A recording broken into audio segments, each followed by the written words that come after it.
Ice cream আমরা সবাই পছন্দ করি, আর এই গরমে তো কথাই নেই।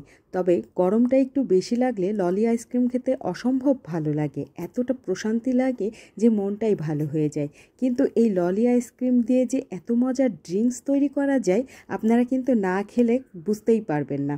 আজই আমার সাথে বানিয়ে নিন, দেখবেন মন প্রাণ শীতল হয়ে যাবে এক নিমেষেই। আসসালামু আলাইকুম।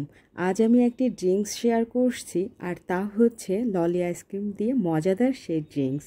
এই ড্রিঙ্কসটা তৈরি করতে কি কি লাগছে চলুন দেখে নেওয়া যাক। একদমই ঝামেলাবিহীন ড্রিঙ্কস, কিন্তু খেতে দুর্দান্ত।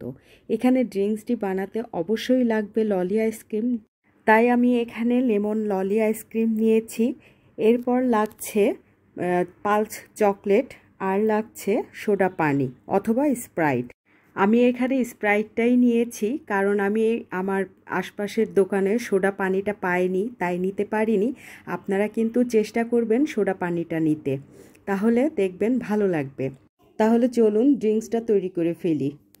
আমি প্রথমেই একটি পালস চকলেট প্যাকেট থেকে খুলে নিব, আর প্যাকেট থেকে খুলে এই চকলেটটা আমি একটি হামানদিস্তার সাহায্যে গুঁড়া করে নেব।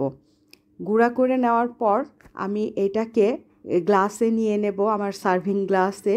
দেখে নিশ্চয়ই বুঝতে পারছেন কিভাবে আমি গুঁড়াটা করে নিয়েছি।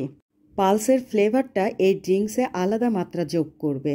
এবার আইসক্রিমটা প্যাকেট থেকে খুলে গ্লাসের মধ্যে নিয়ে নেব, আর একটি চামচ দিয়ে কাঠির থেকে ছাড়িয়ে নিচ্ছি, একটু ভেঙে ভেঙে নিচ্ছি যেন গ্লাসে সুন্দরভাবে সেট করতে পারি।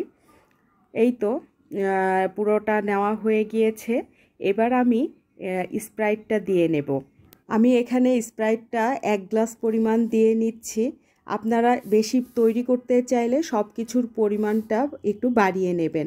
স্প্রাইটটা খুলে পরিমাণ মতো দিয়ে নেওয়ার পর একটা চামচ দিয়ে খুব ভালোভাবে মিশিয়ে নিতে হবে, যেন সব কিছু একসাথে খুব ভালোভাবে মিশে যায়। খুব ভালোভাবে মিশিয়ে নেওয়ার পর সুন্দর করে সাজিয়ে পরিবেশন করতে হবে। আমি এখানে আমার মতো করে সাজিয়ে পরিবেশন করেছি, আপনারা আপনাদের মতো করে সাজিয়ে নেবেন। এই তো ঝটপট তৈরি হয়ে গেল রিফ্রেশিং একটা ড্রিঙ্কস, যেটা আপনার সারাদিনের ক্লান্তি দূর করে দেবে এক নিমেষেই। প্রচণ্ড গরমে ভরা দুপুরে 1 গ্লাস এই ড্রিঙ্কস খেতে যে কি প্রশান্তি এনে দেয়, যখন বানিয়ে খাবেন তখনই বুঝবেন। ভেতর থেকে শীতল হয়ে আসে। ললি, ম্যাঙ্গো পালস এবং ঝাঁঝালো স্প্রাইট সব কিছুর কম্বিনেশনে ড্রিঙ্কসটা যেন সত্যিই অসাধারণ হয়ে ওঠে। বাড়িতে একবার হলেও তৈরি করে দেখবেন আপনাদের কাছে অনেক বেশি ভালো লাগবে আশা করি।